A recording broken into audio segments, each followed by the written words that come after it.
नमस्कार, अभिवादन आपका। मैं दुर्गेंद्र चौहान हूं। हम यानी भारत यानी दुनिया का सबसे बड़ा लोकतांत्रिक देश, जहां पर सब कुछ लोकतांत्रिक तरीके से होता है। लेकिन इस लोकतंत्र को खड़ा करने के लिए जिन 4 स्तंभों की बुनियाद है, उनमें से एक स्तंभ आज बेइज्जत हो रहा है, क्योंकि उस स्तंभ को खड़ा करने वाले पत्रकारों की भारत में आए दिन हत्याएं हो रही हैं। आए दिन उन्हें पीटा जा रहा है, मारा जा रहा है, अपमानित किया जा रहा है। भारत में पत्रकारों पर हमले की ताज़ा घटनाओं में बहुत इजाफा भी हुआ है। ताज़ा उदाहरण उत्तर प्रदेश के लखीमपुर में पत्रकार रमन कश्यप हिंसा की बलिवेदी पर चढ़ गए।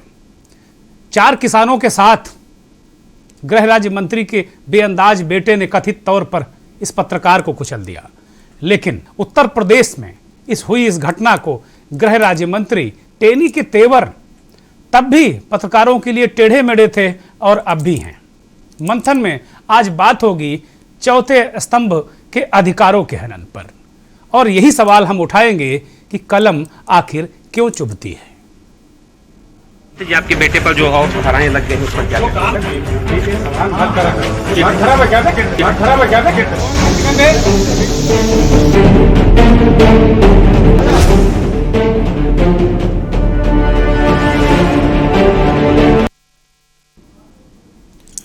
सत्ता के नशे में जो खुद चूर होकर, जिनका खुद ही सत्ता के नशे ने दिमाग खराब कर दिया हो, वो पत्रकारों से सवाल कर रहे हैं कि दिमाग खराब है तुम्हारा। एक पत्रकार जो समाज के उस आखिरी पंक्ति में खड़े व्यक्ति की आवाज उठाता है, और खास तौर पर मैं गांव गली और जो छोटे छोटे जिलों में, शहरों में काम करने वाले पत्रकारों को इसका क्रेडिट देता हूं, क्योंकि बड़े बड़े शहरों में, राजधानियों में बैठे और एसी कमरों में बैठकर ज्ञान देने वाले पत्रकार और ये जो जमीन पर अपनी जान हथेली पर लेकर काम करने वाले पत्रकारों में बहुत लंबा फर्क है, बहुत अंतर है। इतना सा अंतर है। असली में जो जोखिम है, जो संघर्ष है, वो यही जमीन पर सवाल करने वाले, सत्ता हो चाहे माफिया हो, चाहे गुंडा हो, चाहे मवाली हो, चाहे बेअंदाज नेता हो, उनकी आंख में आंख डालकर यही साथी, जिन्हें हम स्ट्रिंगर कहते हैं, चैनलों की भाषा में इन्हें स्ट्रिंगर कहा जाता है, बहुत अच्छी दृष्टि नहीं देखा जाता इनको। ये साथी हमारे, मैं बेहद ऐसे साथियों का तहे दिल से सम्मान करता हूं, और ये साथी हमारे असली माध्यम तो यही पत्रकार हैं। वरना जितने भी सत्ता का जो चरित्र है कि पत्रकारिता को खत्म करना शुरू से रहा है, यही पत्रकार सत्ताधीशों के कानों तक आम जनता की आवाज पहुंचाने की कोशिश करते हैं।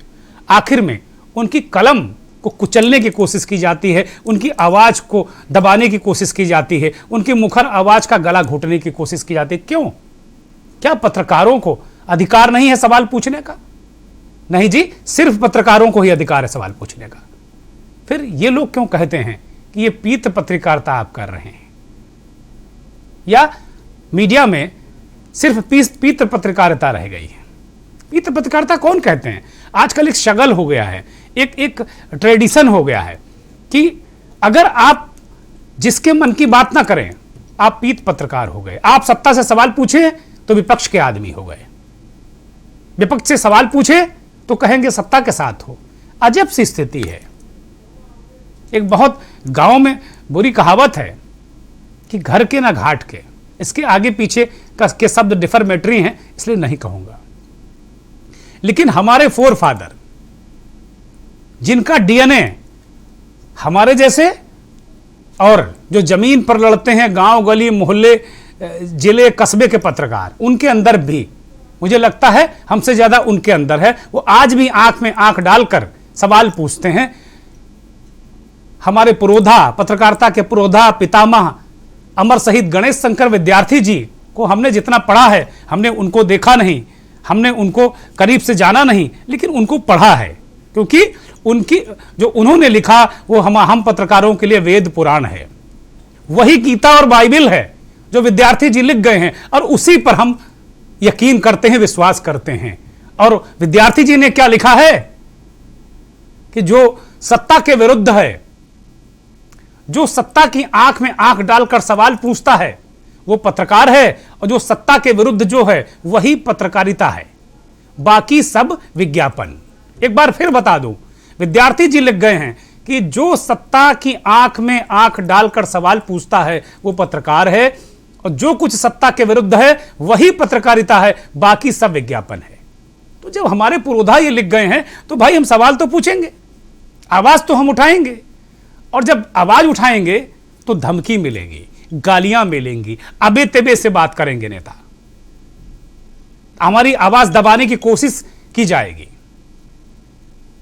इस तरह ये अक्सर होता है, और ये कोई बड़ी बात नहीं है। हो सकता है कि तमाम सवाल पूछने पर तमाम पत्रकारों की नौकरी चली गई, अखबारों और चैनलों ने उन्हें रुखसत कर दिया सत्ता के दबाव में। इस तरह की चीजें सामने आई हैं, और कुल मिलाकर अगर देखा जाए तो पत्रकारिता हमेशा से संकट में रही है। अंतर सिर्फ इतना रहा है कि अंग्रेजों के शासन काल में पत्रकारों की नाखूनों में कील ठोक दी गई, उन्हें उत्पीड़ित किया गया। स्वयं जिनका मैं जिक्र कर रहा हूं, अमर शहीद गणेश शंकर विद्यार्थी जो हमारे पुरोधा हैं, उनके प्रताप प्रेस पर अक्सर छापे पड़ते थे, अक्सर उनका सामान अंग्रेज अफसर जब्त कर ले जाते थे, फिर वो कहीं और से अखबार निकालने लगते थे और आजादी की अलग जगाते थे। भाई अब देश तो आजाद हो गया हमारा, अंग्रेजों का शासन नहीं रहा, उसके बाद भी अंग्रेजों जैसा आचरण क्यों ऐसा हो रहा है? हमारी सहयोगी बता रही थी कि भारत में बहुत ज्यादा हाल में पत्रकारों के साथ अत्याचार हुए हैं। मई 2019 से अगस्त 2021 तक भारत में लगभग 228 पत्रकारों पर हमले हुए। इन हमलों में वो पत्रकार ज्यादा शिकार हुए जो ग्राउंड पर रिपोर्टिंग करते हैं। एक बात और बता दूं, भारत में ग्राउंड रिपोर्टिंग को खत्म कर दिया गया है, लगभग खत्म है, और जो अगर ग्राउंड रिपोर्टिंग करता है, थोड़ा बहुत अगर कोई पत्रकार करता है, तो उसको फिर निशाने पर ले लेते हैं ये लोग, चाहे माफिया हो, खनन माफिया हो, नेता हो, अफसर हो, सब ले लेते हैं, और जिसके पास जो अधिकार है, जो हथियार है, वो चला देते हैं। और इसी वजह से तमाम पत्रकारों को फर्जी मामले में फंसाया गया, उनकी गिरफ्तारी हुई, हत्याएं हुई, मारपीट हुई, और उनके परिवारों को भी इसकी हिंसा झेलनी पड़ी। आपको इसलिए आज ये सारी बातें बता रहे हैं ताकि आपको पता लग सके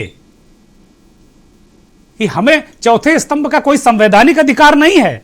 संविधान में कोई ऐसा जिक्र नहीं है कि हम चौथा स्तंभ हैं, लेकिन हमें इस देश के शासन सत्ता को चलाने वाले, संविधान को स्थापित करने वाले लोगों ने हमें चौथा स्तंभ माना है।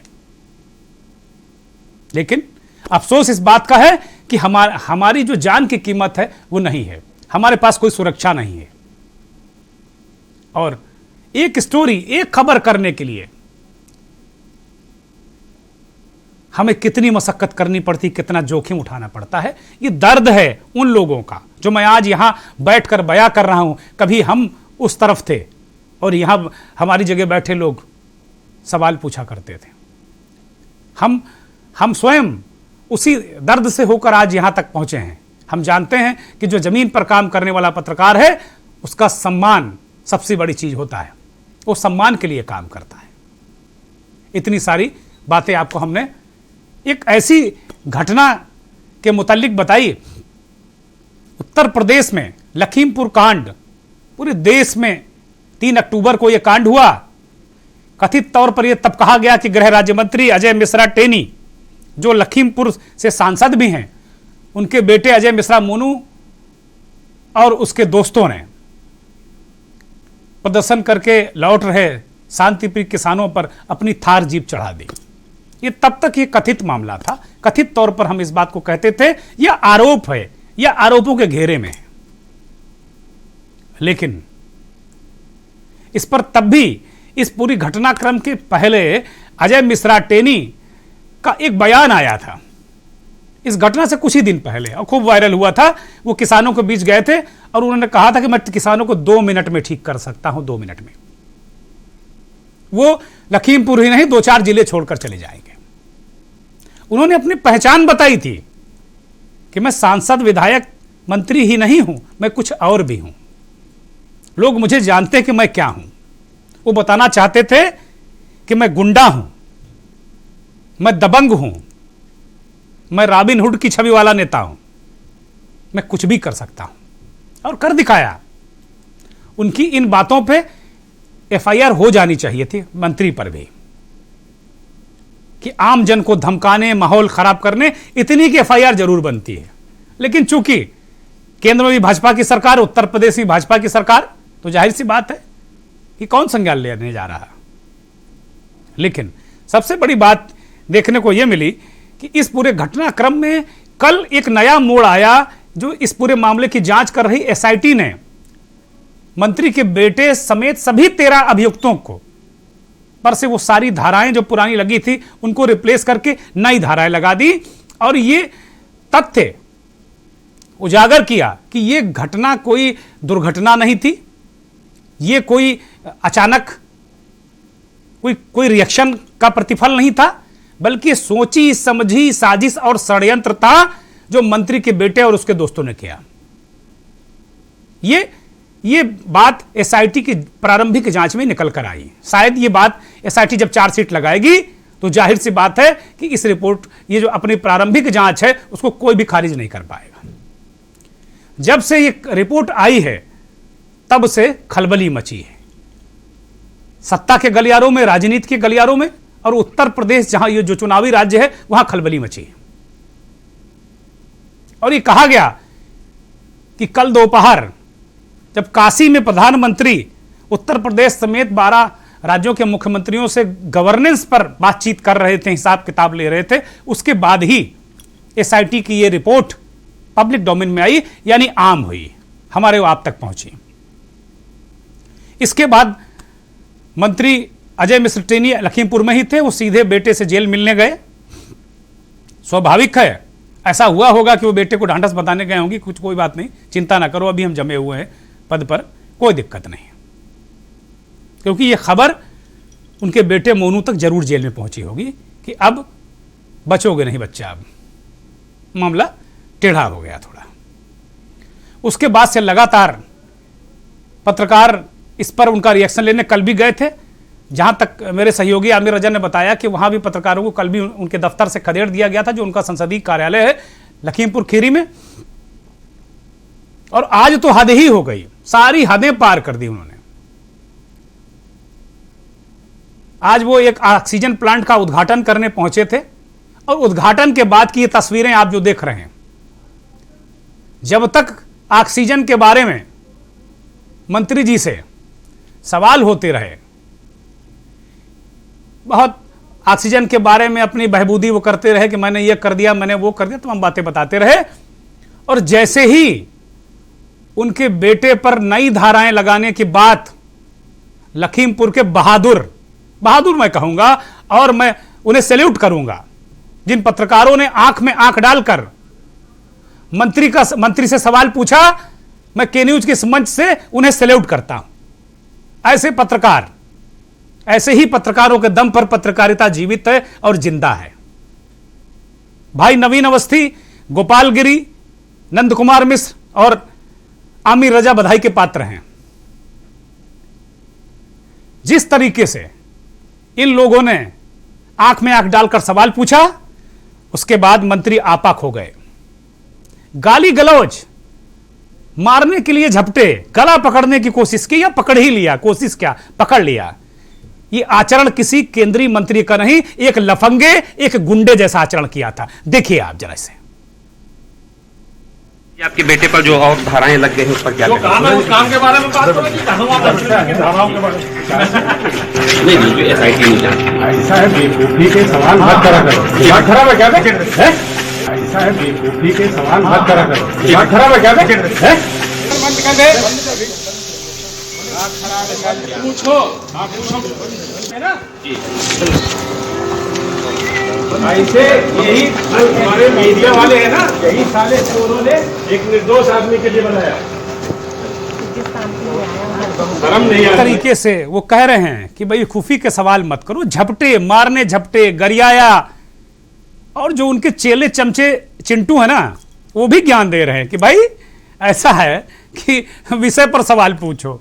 अब ये चिंटू चेले, चिंटी मिंटी लफंडर, ये भी अब ज्ञान देंगे पत्रकारों को। हद है भाई, हद है। अब तो केवल पत्रकार ही एक ऐसा कमजोर प्राणी बचा है जो सबका ज्ञान सुनने के लिए बैठा हुआ है। जाड़ा, गर्मी, बरसात, गुंडा, लफंगा, मवाली, नेता, सबको झेलने वाला पत्रकार बचा है कि भैया सुनो, मार खाओ, गाली खाओ। बातें बड़ी बड़ी, इन देवतुल्य जो लोग हैं ना, इनकी गालियां सुनो, ये देवता तुल्य हैं। इनके बड़े नेता इन्हें देवतुल्य कहते हैं।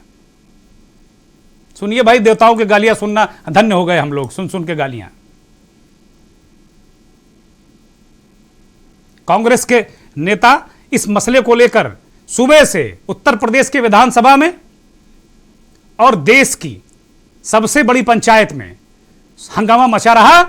कल से जब से रिपोर्ट आई, आज सुबह से संसद नहीं चलने दी विपक्षी दलों ने, और उत्तर प्रदेश में विपक्षी दलों ने विधानसभा नहीं चलने दी। हंगामा किया, बवाल किया, प्रदर्शन किया, और उसके बाद ये टेनी महाराज का यह कृत्य, इसने आग में घी का काम किया। संसद के बाहर राहुल गांधी ने कहा कि छोड़ेंगे नहीं, आखिरी दम तक नहीं छोड़ेंगे। हो सकता है कि टेनी को जेल जाने में 5 साल, 10 साल, 15 साल लग जाए, लेकिन छोड़ेंगे नहीं। जरा सुनिए राहुल गांधी को। मंत्री है, इसको इस्तीफा देना पड़ेगा और हम इसको छोड़ेंगे नहीं जब तक ये जेल में घुसेगा। चाहे 5 साल लग जाए, 10 साल लग जाए, 15 साल लग जाए, जब तक ये जेल जाएगा हम इसको छोड़ेंगे। ये बात अब साफ हो गई है कि आरोप और जो सवाल खड़े थे कि जो गृह राज्य मंत्री हैं उनके बेटे और उनके ही भारतीय जनता पार्टी के समर्थकों ने इतना बड़ा कांड किया है, आज जांच के बाद पूरी सच्चाई सामने है। अब भारतीय जनता पार्टी को उनके गृह राज्य मंत्री को, राहुल गांधी, अखिलेश यादव, उत्तर प्रदेश की सबसे बड़ी विपक्षी पार्टी और देश की सबसे बड़ी विपक्षी पार्टी, दोनों दलों के नेताओं ने साफ कहा कि गृह राज्य मंत्री अजय मिश्रा टेनी का इस्तीफा लेना चाहिए। सैद्धांतिक बात है, लेकिन ले कौन रहा है और दे कौन रहा है? अभी तो चुनाव है उत्तर प्रदेश में। भारतीय जनता पार्टी को यह भ्रम है कि जो लखीमपुर खीरी, उसके आसपास की जो 42 सीटें हैं विधानसभा की, उसमें 37 सीटें पिछली बार भारतीय जनता पार्टी ने जीती थी। तो उसे इस बात की भी अभी एक भ्रम है कि शायद टेनी महाराज इस बार वो सीट 37 से 40 करवा दें। लेकिन जो हवा चल रही है ना, वो 37 से अगर 20 रह जाएं, 15 रह जाएं, तो बड़ी बात नहीं। ये क्योंकि वो इलाका पिछले बार तराई के किसानों ने एकमुश्त झुआ भर वोट दिया था भारतीय जनता पार्टी को, और इस बार किसान आंदोलन और ये घटना, 4 किसानों और एक पत्रकार की मौत, जिसे कुचल कर मारा गया, इस घटना ने उस पूरे इलाके को हिलाकर रख दिया है। आज की जो घटना हुई, गृह राज्य मंत्री ने, मैं इसे गुंडा ही कहूंगा, खुलेआम एक गुंडों की तरह आचरण किया। जिन लोगों के साथ आचरण किया, वो बहादुर पत्रकार नवीन अवस्थी, वरिष्ठ पत्रकार है, वो हमारे साथ जुड़ गए हैं। नंद कुमार मिश्रा जो पत्रकार संघ के अध्यक्ष हैं, प्रेस क्लब के अध्यक्ष हैं वहां के, वो फोन लाइन पर जुड़ गए हैं। और हमारे सहयोगी आमिर रजा, वो भी जुड़ गए हैं। तीनों बहादुर साथियों को बहुत बहुत शुभकामनाएं, बहुत बहुत धन्यवाद कि आप हमारे साथ जुड़े। और जिस तरीके से मैं देख रहा था कि भाई नवीन किस तरीके से भिड़े हुए थे, और लगातार उन्होंने ये बता दिया कि देखो पत्रकार, हम आप विभिन्न संस्थानों के लिए काम करते हैं, अलग अलग तरीके से, अलग अलग जिलों में, देश में, लेकिन हम और आप सब पत्रकार हैं। स्टूडियो में बैठा भी पत्रकार है, और समाज के जो आखिरी, यानी एक गांव के एक आखिरी पायदान पर या किसी शहर के या जिले में बैठा पत्रकार भी पत्रकार है, बल्कि उनकी ड्यूटी ज्यादा कठिन है। नवीन भाई, सबसे पहले आपसे जानना चाहेंगे कि मंत्री का जो तेवर है, जो मिजाज है, ये अचानक क्यों बिगड़ा? क्या ऐसा कौन सा गुनाह आपने कर दिया था? आपने तो सवाल पूछा था। जी बिल्कुल, आपको बता दें, व्यवहार की बात करें तो केंद्रीय राज्य मंत्री जब से गृह राज्य मंत्री हुए, तब से लगभग मीडिया से दूरी बना ली और लगातार दूरी बनाए रखी। और कल जब हम लोग गए थे केंद्रीय राज्य मंत्री अपने बेटे से जेल में मिलने के बाद में, जब पहुंचे संसदीय कार्यालय में, वहां भी हम लोग कई पत्रकार गए, तो वहां से भी हम लोगों को भगा दिया गया था। लेकिन आज फिर उनका कार्यक्रम था लगभग 1 बजे। ओयल कस्बा पड़ता है यहाँ से 12 किलोमीटर दूर पर, वहां एक ऑक्सीजन प्लांट का लोकार्पण करना था इनको। वहीं लोकार्पण करने के बाद हमने प्रश्न किया कि लोकार्पण के संबंधित तो जैसे ही हमने दूसरा प्रश्न किया कि आपके बेटे के ऊपर धाराएं अन्य बढ़ा दी गई हैं SIT के द्वारा, और जैसे ही ये प्रश्न हमने किया तुरंत आग बबूला हो गए। हमारी माइक को उन्होंने निकाल लिया, छीन लिया, कैमरा मोबाइल जो है छीनने का प्रयास किया और अभद्र भाषा का प्रयोग किया, जिसका कि वीडियो वायरल हुआ, आप लोगों ने देखा और सुना होगा। इस तरीके से मीडिया को गालियां देना बहुत ही निंदनीय है। और पड़ोस में हमारे साथ में जी न्यूज के कैमरामैन थे, उनको मारने के लिए दौड़े, उनका मोबाइल अभी भी जब्त कर लिया गया है। अब हम लोग तो अपनी बात रख सकते हैं, अपना प्रश्न कर सकते हैं, बताना न बताना तो उनकी जिम्मेदारी है, बताएं न बताएं, लेकिन उसके बताने के अलावा उन्होंने अभद्र भाषा का प्रयोग किया, गाली गलौज किया। अब वहां पर भारी संख्या में पुलिस थी, उनके लोग भी थे, तो हम शांति तरीके से खड़े हो गए, फिर जाने लगे। और उसके बाद चुपचाप वहां से हम दूसरे, जिस रास्ते से हम निकले थे, दूसरे रास्ते से वापस लखीमपुर पहुंचे। वहां हमारा सैकड़ों पत्रकार वहां इंतजार कर रहे थे, और वहां पहुंच के हमने तुरंत जिलाधिकारी को, सभी लोगों ने राष्ट्रपति के नाम संबोधित करके ज्ञापन उनके जिलाधिकारी के द्वारा दिया कि सुरक्षा के लिए इस तरीके से घटना नहीं होनी चाहिए। इस तरीके से नवीन भाई, जिन साथी का मोबाइल फोन मंत्री ने छीना है गुंडों की तरह आचरण करते हुए, क्या उनका मोबाइल फोन अभी वापस नहीं किया? दूसरी बात, आप लोगों को जिला प्रशासन के स्तर पे, वहां के स्तर पर कोई सुरक्षा दी गई? अगर आपके जान माल को कोई नुकसान होता है तो इसका सीधे जिम्मेदार कौन है? आप बहुत जिम्मेदारी के साथ में इन सवालों का जवाब दीजिएगा। अब जिम्मेदारी सर यही है कि जब तक ये सीधा वीडियो में देखा सकता है कि धमकी दी गई है, और धमकी के बाद कोई घटना घटती है, तो पूरा केंद्रीय गृह राज्य मंत्री जिम्मेदार होंगे इसके, जिसका हमने लिख के, हम सभी पत्रकारों ने लिख के भी दिया है राष्ट्रपति को, ज्ञापन के लिए दिया है माध्यम से, DM के माध्यम से। तो पूरी तरीके से कोई जिम्मेदारी पूरी केंद्रीय गृह राज्य मंत्री की ही होगी। क्योंकि हम तो साधारण प्रश्न कर रहे थे और छोटा सा प्रश्न किया, उसके जवाब में हम लोगों को लगभग 2-3 मिनट तक गालियां, अभद्र व्यवहार किया गया, जिसकी पूरी जिम्मेदारी उन्हीं की है। आप बने रहिए नवीन भाई। नंद कुमार मिश्रा जुड़ गए हैं, पत्रकारों का नेतृत्व करते हैं लखीमपुर खीरी में, पत्रकार जो प्रेस क्लब है, महासंघ है, उसके अध्यक्ष हैं। मिश्रा जी, इस तमाम साथी आज एक आम तौर पर पत्रकार एक सवाल पूछते हैं, वो अपना धर्म निभाने, अपना कर्तव्य निभाने गए थे, और उनके साथ इस तरीके का व्यवहार, पत्रकारों के नेतृत्वकर्ता के नाते आप क्या कहेंगे? और इस घटना को, जो कि हम और आप जैसे तमाम पत्रकार बड़ी सांसत में, बड़ी मुश्किल में काम करते हैं, इसे किस तरीके से आप देखते हैं? और अब तक आपके स्तर पे जो साथी जिनको धमकी दी गई, जिनको अपमानित किया गया, उनको लेकर क्या प्रयास किए गए कि उनको कम से कम उनका मान सम्मान बरकरार रहे और भविष्य में उनका जान माल सुरक्षित रहे? मिश्रा जी, ये बड़ी दुर्भाग्यपूर्ण घटना है, और जैसे ही पता चला हम लोग फौरन सक्रिय हुए, इकट्ठे हुए, और राष्ट्रपति के नाम संबोधित ज्ञापन DM के द्वारा प्रेषित किया है। अजय मिश्री टेनी बौखलाए हुए हैं, क्योंकि 3 अक्टूबर की घटना में उनके बेटे का नाम आ चुका है, उसके खिलाफ हत्या के प्रयास, तमाम सारी धाराओं में मुकदमा दर्ज हो चुका है जी। 3 ऐसी धाराएं हैं जिसमें आजीवन कारावास होता है, और जब इसी बिंदु पर इन्होंने प्रश्न पूछा तो बौखला गए, और फिर जो कुछ किया वो आपने देखा है। निश्चित रूप से मैं इसमें सारी गलती सरकार की दूंगा। जब इतना बड़ा मामला था, तमाम सारे लोग मांग कर रहे हैं, थार गाड़ी इन्हीं की थी, 5 लोग कुचले हैं, उसकी कोई इंक्वायरी नहीं की गई। उसके बाद FIR की बॉडी में इनका नाम है, नामजदगी नहीं की गई। तो सत्ता का मतलब ये नहीं है कि कानून से किसी को बचा लिया जाए, और उसी का परिणाम है जब आदमी को लगने लगता है कि हम बहुत ताकतवर हैं, हमारे पास सत्ता है, हमारे पास सब कुछ है, तब वो न पत्रकार को समझता है, न किसी को समझता है, और भूल जाता है और सारी मीडिया को गाली देने लगता है। ये तो मेरी 45 वर्ष की पत्रकारिता में मैंने पहला बयान देखा है किसी नेता को तो इतना गैर जिम्मेदार हो, पूरी मीडिया को चोर बता दे, पूरी मीडिया कह दे निर्दोष को फंसाते हैं। अरे फंसाती तो SIT है, फंसाता पुलिस ने धारा लगाई है, पत्रकारों ने धारा नहीं लगाई है, SIT ने धारा लगाई है, CGM ने परमिशन दी है, कोई पत्रकारों ने परमिशन नहीं दी है। उसके जिम्मेदार हम लोग नहीं है। हम लोग जो घटनाक्रम है उसे छापते हैं, उसे दिखाते हैं, और अगले लोग भौंकला जाते हैं। पहली घटना नहीं है, हत्याएं भी हुई हैं, लोगों को दबाया भी गया है, क्योंकि आज ये देखा गया है कि जो सत्ता है उसके कार्य करने का सिस्टम बदल गया है, और चौथे स्तंभ को सम्मान नहीं देना चाहती। आप देखिए, आयुष्मान योजना के नाम पर तमाम सारी घोषणाएं की जाती हैं, लेकिन पत्रकारों के आयुष्मान कार्ड आज तक नहीं बनाए गए।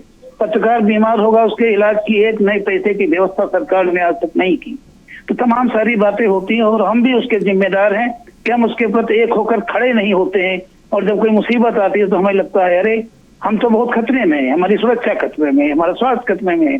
बीमार होंगे तो एक नए पैसे की दवा नहीं मिलेगी। हमारे दिल्ली लखनऊ में बैठे बैठे बड़े बड़े पत्रकार संगठन भी इस मामले में खामोश हैं। वो तो लखनऊ दिल्ली में इलाज करा लेते हैं, लेकिन लखीमपुर जैसे लोग जो यहाँ रहते हैं, तहसील में रहते हैं, जो दिन रात पत्रकारिता करते हैं, इनको तो पैरासीटामोल की गोली भी नहीं मिलती जिला अस्पताल में।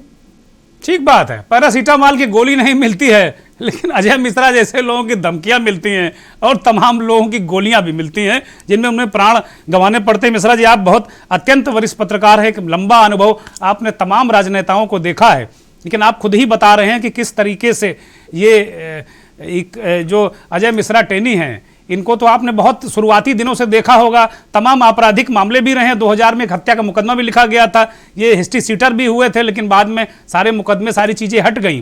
तो इनका क्या चाल चरित्र और चेहरा रहा है, और बीजेपी क्या ऐसे चाल चरित्र चेहरे, जो चाल चरित्र चेहरे वाली पार्टी कहती है अपने आप को, मैं मानता भी हूं, लेकिन क्या ऐसे चाल चरित्र चेहरे के साथ क्या भारतीय जनता पार्टी के लोगों को चलना चाहिए? क्या नैतिकता, राजनीति की नैतिकता ये कहती है? मिश्रा जी, ये एक प्रश्न आपका तो ऐसा है कि मंत्री बनाए जाते हैं, उसमें कौन सी क्वालिफिकेशन देखी जाती है, ये तो आज तक कभी किसी ने बताया नहीं जी। कहीं ब्राह्मण चेहरा के नाम पर मंत्री, ये कौन सी क्वालिफिकेशन है भाई जी? सबसे बड़ी चीज तो ये है। और रही बात अजय मिस्टेनी की, ये कानपुर से जब इनका परिवार लखीमपुर आया तब से मेरी इनकी मुलाकात है जी। मैं इसको अच्छी तरह जानता हूं, तो ये सारी चीजें हैं।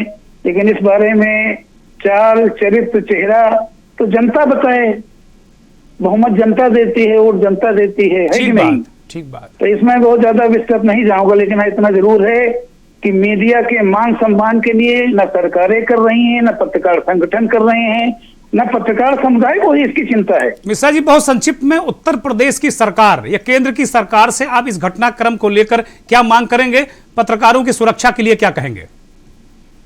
इस घटना को लेकर तत्काल एफआईआर की जाए, जो सुसंगत धाराएं हैं उसमें मामला दर्ज हो। जो पत्रकारों का मोबाइल छीना गया है, किसने छीना गया है, उसको वीडियो से लोकेट किया जाए, उसके खिलाफ मामला दर्ज हो और जो दोषी हैं उनको दंडित किया जाए।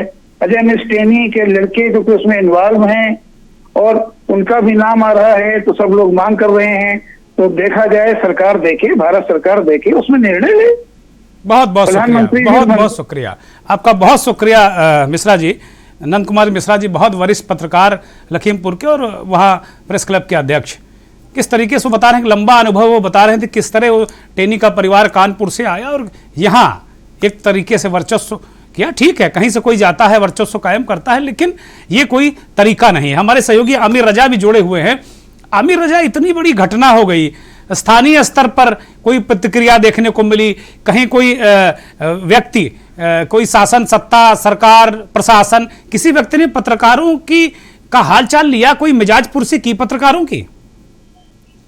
देखिए सर, लगभग 25 मिनट के इस मंथन में अभी तक कई बातें निकल कर आई। सबसे पहले पत्रकारों की स्थिति पर आपने बात की, उसके बाद नंद कुमार मिश्रा जी ने बात की कि पत्रकारों का किस तरीके से उत्पीड़न किया जा रहा है और जातिगत आंकड़ों के आधार के ऊपर पद बांटे जा रहे हैं, मंत्री पद बांटे जा रहे हैं। कहीं ना कहीं न सिर्फ पत्रकारों की स्थिति पर बात होना चाहिए, बल्कि बात इस बात पर भी होना चाहिए कि किस तरीके से राजनीति का जो अपराधीकरण किया जा रहा है। क्योंकि जिस वक्त, हम आपको बता दें कि जिस वक्त अजय मिश्रा टेनी को लखीमपुर से प्रत्याशी बनाया गया था, केनूर ने उस वक्त चलाया था कि कीचड़ में कमल खिलाने का प्रयास कर रही है भाजपा। तो कहीं ना कहीं जो संकेत केनूर ने शुरुआत में दिया था, उसका ही परिणाम देखने को लगातार मिल रहा है। और यही वजह है कि जो लोग आपराधिक किस्म के होते हैं, कहते हैं जिसकी प्रवृत्ति होती है वो प्रवृत्ति नहीं बदल सकती। यही वजह है कि अजय मिश्रा टेनी का जो नेचर था वो कहीं ना कहीं पत्रकारों के साथ में निकल कर आया। क्योंकि इनको जब इतना बड़ा पद मिला था, केंद्रीय गृह राज्य मंत्री का पद मिला था, तब से इनको लगता था कि हिंदुस्तान का कानून इनके इशारे पर चलेगा। यही वजह है कि जब थार की घटना, कुचलने की घटना किसानों के सामने आई, तो इन्होंने ये सोचा कि कानून को अपने इशारे पर नचाकर ये ठीक बात है, बिल्कुल ठीक बात है। कानून को अपने इशारे पर नचाना चाहते हैं, पत्रकारों को अपनी उंगलियों पर नचाना चाहते हैं, गाली गलौज करना चाहते हैं, बेतबे से बात करना चाहते हैं। मुझे लगता सामान्य शिष्टाचार भी नहीं। मुझे लगता है गोपाल गिरी जुड़ गए हैं, बहुत वरिष्ठ पत्रकार हैं। गोपाल जी, कुल मिलाकर किन परिस्थितियों में ग्राउंड लेवल पर पत्रकार काम करता है? दिल्ली लखनऊ में बैठे हमारे जैसे तमाम लोग बहुत बड़ी बड़ी बातें कर सकते हैं, लेकिन ग्राउंड लेवल पर पत्रकारों को किस तरीके की सांसद, किस तरीके की धमकी, किस तरीके का खतरा झेलना पड़ता है, और ये घटना बेहद दुर्भाग्यपूर्ण है।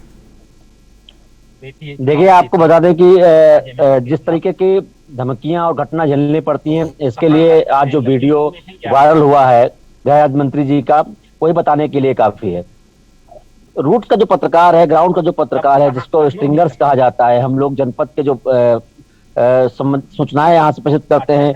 अगर बात की जाए पत्रकारिता जगत में ही हम लोगों के सम्मान की, तो हमारे ही संस्थानों में हम लोगों को एक स्ट्रिंगर शब्द दे दिया गया है। और हम लोग जो सूचना यहाँ से निकल के जाती है, जो वीडियोज यहाँ से फुटेज जाते हैं, वही जाके वहाँ फ्लैश होते हैं। इन पर चैनल पूरे दिन जो है सोच करते हैं, पूरा दिन जो है अपने सेगमेंट चलाते हैं। लेकिन उन्हीं पत्रकारों के ये जो है आज के दौर में आप देख सकते हैं कि क्या कठिनाइयां हैं, जमीन पर काम करने में कितनी दिक्कतें आती हैं।